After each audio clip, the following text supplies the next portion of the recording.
Terima kasih pemirsa Anda kembali bersama kami. Perekonomian global memang sudah terguncang. Seluruh pemimpin negara menyatakan tahun depan merupakan tahun yang gelap. Sementara di Indonesia masih percaya diri dengan fundamental ekonomi yang masih baik. Namun di sisi lain pemirsa, potensi stagflasi dan ancaman gelombang PHK sudah mulai terlihat. Presiden Joko Widodo berkali-kali mengatakan bahwa tekanan perekonomian global ke depan akan sangat mengerikan. Jika melihat faktanya, krisis ekonomi yang terjadi di Inggris dan sejumlah negara memang mengerikan. Angka pengangguran terus bertambah dan di tahun 2023 mendatang, banyak negara diperkirakan masuk ke jurang resesi. Sejumlah kalangan menyatakan fundamental ekonomi Indonesia masih baik, namun tekanan ekonomi global cepat atau lambat akan memicu terjadinya stagflasi. Tekanan inflasi tinggi disertai perlambatan ekonomi meningkatkan risiko terjadinya stagflasi. Risiko stagflasi di Indonesia ini dipengaruhi oleh kenaikan harga BBM yang memukul daya beli. Sementara inflasi di Indonesia terus mengalami peningkatan yang diperkirakan lebih dari 6% hingga akhir tahun. Hingga September 2022 kemarin, inflasi Indonesia mencapai 5,95% secara tahunan, sedangkan inflasi bulanan mencapai 1,17%. Meski masih moderat, trennya terus mengalami peningkatan. Di sisi lain, ancaman PHK sudah mulai dirasakan sejumlah perusahaan di Indonesia. Dan akankah perekonomian Indonesia bisa meredam dampak resesi global? Ya, pemirsa, ekonomi dunia tengah berada di bibir jurang resesi. Beberapa negara maju telah menunjukkan gejala resesi tersebut, termasuk wilayah Eropa.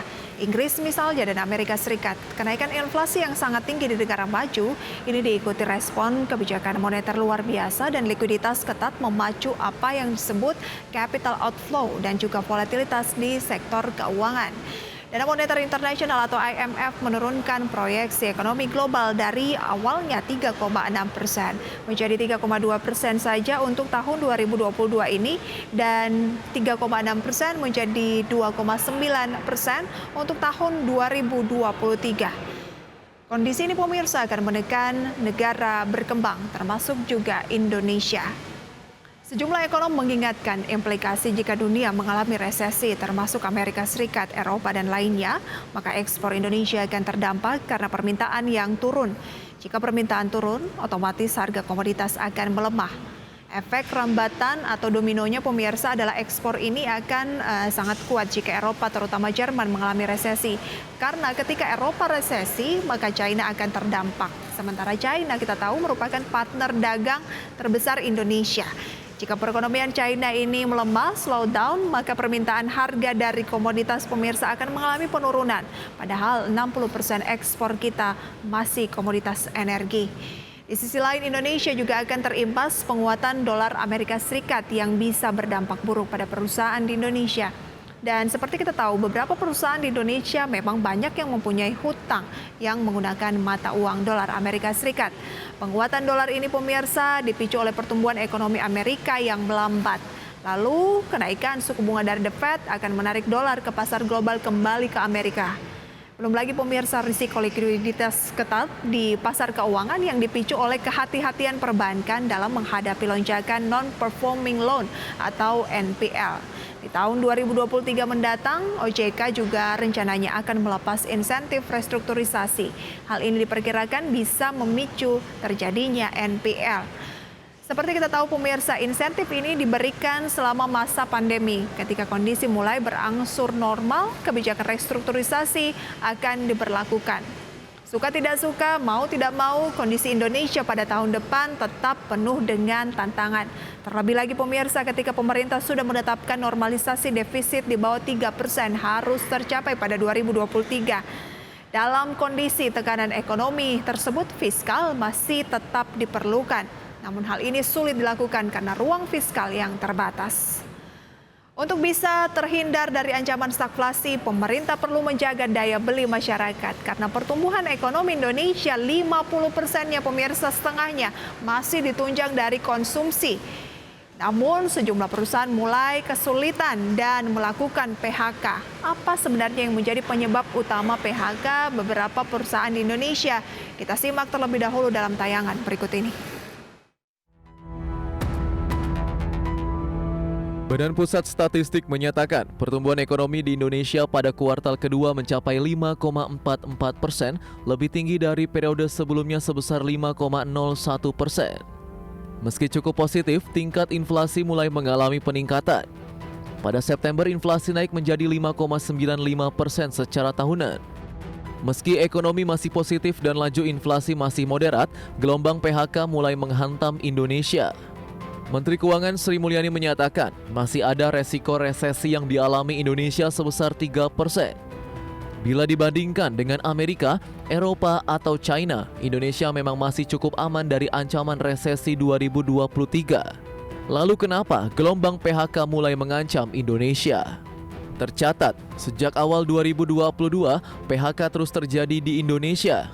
Tak hanya perusahaan kecil, layoff bahkan menghantam industri skala besar. Gelombang PHK yang menghantam Indonesia diperkirakan imbas dari kebijakan moneter Bank Indonesia yang mengerek suku bunga acuannya. Akibat dari pengetatan suku bunga tersebut, biaya investasi semakin tinggi. Fenomena PHK yang terjadi sangat memungkinkan Indonesia masuk dalam jurang resesi. Jika gelombang PHK ini terus terjadi, hal ini merupakan tanda-tanda terjadinya stagflasi, yaitu kenaikan inflasi yang dibarengi dengan terbukanya kesempatan kerja.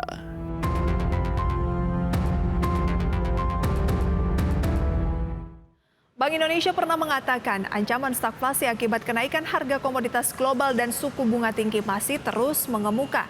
Dan hal ini tidak bisa dilepaskan pemirsa dari perang antara Rusia dan juga Ukraina yang belum kunjung usai. Jika kondisi ini berlarut-larut, maka banyak negara yang akan menaikkan tingkat suku bunganya untuk menjaga arus modal agar tidak berbalik keluar atau tidak meninggalkan negara tersebut. Dan kondisi inilah yang menyebabkan seretnya penyaluran kredit dan menghambat aktivitas ekonomi di berbagai negara. Dan dalam konteks Indonesia, pertumbuhan ekonominya memang masih cukup resilient atau bisa dikatakan masih cukup tinggi. Namun laju inflasinya pemirsa juga tidak kalah tinggi, sebesar 5,9% dan trennya cenderung terus mengalami kenaikan. Jika dibandingkan pemirsa dengan negara maju, perekonomian Indonesia memang jauh lebih baik. Namun gejolak perekonomian global dan kebijakan Bank Indonesia menaikkan suku bunga ini mulai pemirsa memberikan dampak bagi sejumlah perusahaan.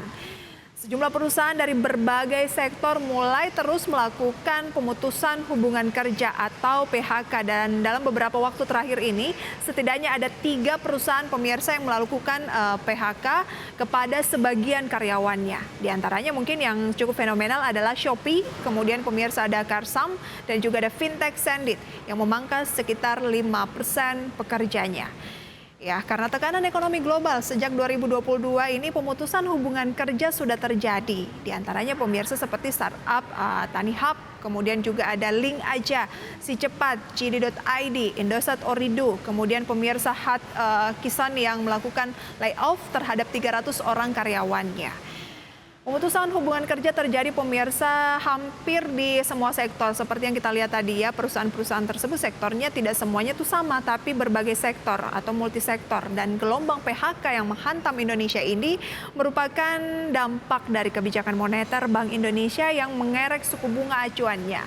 Dan hingga akhir tahun nanti pemirsa diperkirakan Bank Indonesia masih akan terus mengadjust suku bunganya hingga mencapai sekitar 75 basis poin lagi nih kenaikannya, mengikuti perkembangan dari apa yang terjadi di Bank Sentral Amerika Serikat atau The Fed. Dan akibat pengetatan suku bunga dari Bank Indonesia ini juga akan berdampak pada biaya investasi yang semakin tinggi. Bunga utang perbankan juga akan semakin tinggi, karena itulah banyak perusahaan yang memilih melakukan efisiensi. Dan efisiensi yang dilakukan salah satunya pemirsa adalah melalui pemutusan hubungan kerja atau PHK karyawan. Sedangkan untuk perusahaan rintisan atau startup, pengetatan suku bunga membuat seretnya pendanaan. Ya, pemutusan hubungan kerja yang terjadi belakangan ini pemirsa bisa jadi merupakan awal dari dampak ataupun ciri-ciri menuju stagflasi, di mana inflasi yang tidak dibarengi dengan terbukanya kesempatan kerja. Dan jika hal ini terus dibiarkan akan memicu tingginya angka pengangguran. Lalu pemirsa, bagaimana mitigasinya? Kita akan simak terlebih dahulu dalam tayangan berikut ini. Meski perekonomian Indonesia diklaim masih dalam kondisi sehat, Resesi yang melanda sejumlah negara maju diperkirakan akan berdampak ke perekonomian Indonesia. Neraca dagang Indonesia diperkirakan akan sedikit terganggu. Amerika Serikat dan China merupakan mitra dagang Indonesia yang cukup kuat. Kinerja ekspor kedua negara tersebut diperkirakan akan mengalami penurunan. Harga komoditas diperkirakan juga akan turun di tengah gejolak ekonomi global, karena permintaan mengalami penurunan. Sementara sebagai negara penghasil komoditas, tentu hal ini juga akan menyebabkan tekanan dari sisi ekspor. Tidak hanya itu, realisasi investasi langsung di Indonesia diperkirakan juga akan ikut turun jika banyak negara yang mengalami resesi. Investor akan berpikir mengamankan dananya ke instrumen yang lebih aman.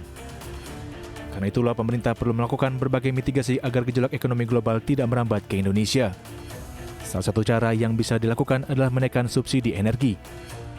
Kalangan ekonom juga mengusulkan agar tarif pajak pertambahan nilai dari 11% diturunkan agar mengurangi beban masyarakat. Diperkirakan ekonomi Indonesia akan tumbuh 4,7% pada tahun 2022 ini, lalu melambat menjadi 4,3% pada tahun depan.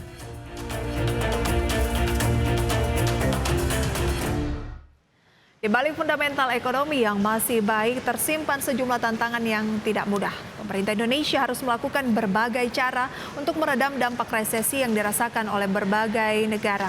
Pemerintah memperkirakan pertumbuhan ekonomi global yang tertekan khususnya Tiongkok akan menjadi ancaman dalam mengarungi tahun 2023 untuk Indonesia. Dan menurut Menteri Keuangan Sri Mulyani Indrawati, dalam situasi lonjakan inflasi di banyak negara maju dan tekanan domestik, ekonomi Tiongkok membuat dampak lanjutan bagi ekonomi Indonesia patut diwaspadai. Perekonomian Indonesia diperkirakan pemirsa masih memiliki peluang untuk bertahan di tengah ancaman resesi global akhir tahun ini dan tahun depan. Salah satunya caranya pemirsa dengan mengendalikan inflasi dan juga menjaga daya beli dari masyarakat. Pemulihan di sektor produksi juga terlihat masih kuat dengan masih tingginya ekspansi Purchasing Manager Index yang mencapai 53,7 pada September 2022 lalu. Ditambah ekspor yang juga terlihat masih mengalami pertumbuhan positif. Direktur Center of Economic and Law Studies atau Celius Bima Yudhistira mengingatkan perlambatan ekonomi China akan berdampak luas terhadap kinerja ekspor impor dalam negeri. Pasalnya jalur perdagangan China dan Indonesia ini tercatat cukup besar pemirsa. Tentu saja akan terlalu berpengaruh terhadap perekonomian Indonesia. Apalagi selama ini kan China memiliki porsi sekitar 30% sebagai negara asal impor utama Indonesia dan 20% sebagai tujuan ekspor utama produk-produk dari Indonesia. Dan berikut kita simak pernyataan Direktur Celius Bima Yudhistira. Sisi property bubble, mereka sudah bermasalah dan ditunjukkan pada waktu Evergrande mengalami gagal bayar, dan ternyata krisis properti yang ada di China ini cukup menjalar ke berbagai sektor. Kemudian adalah zero COVID policy masih berlangsung di China, sehingga kalau melihat runtutan dari gejala indikasi, pertumbuhan ekonomi China mungkin akan melemah dan akan masuk dalam zona resesi pada kuartal ketiga dan kuartal keempat tahun ini.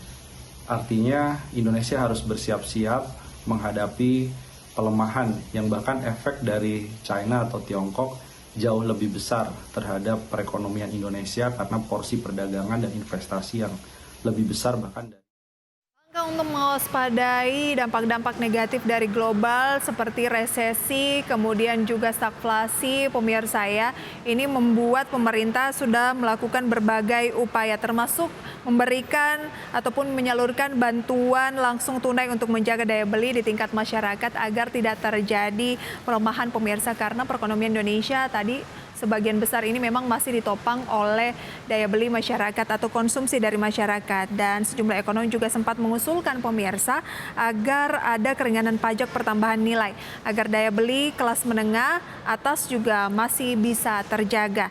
Dan mitigasi pemirsa memang tidak hanya perlu dilakukan oleh pemerintah saja, tetapi juga oleh masyarakat luas dari berbagai elemen, baik itu masyarakat golongan bawah, menengah maupun atas, karena lagi-lagi pemirsa dampak dari stagflasi dikhawatirkan ini nantinya juga akan ia memberikan dampak negatif ujung-ujungnya kepada kita sebagai masyarakat Indonesia. Dan perlu dilakukan antisipasi, mitigasi, serta kewaspadaan yang matang untuk menyambut masa-masa mendatang pemirsa ketika ekonomi diperkirakan akan semakin berat dibandingkan dengan tahun 2022 ini. Dan salah satunya pemirsa adalah tentunya tidak lelah kami selalu mengingatkan untuk menjaga pola keuangan dan tetap bisa pemirsa ya menganalisis kemudian membaca peluang di balik sejumlah tantangan yang ada. Oke, waspada bukan panik tentunya pemirsa ya. Jadi kita mempersiapkan diri ketika masa-masa sulit untuk keuangan, ekonomi, karir mungkin di tahun 2023 mendatang.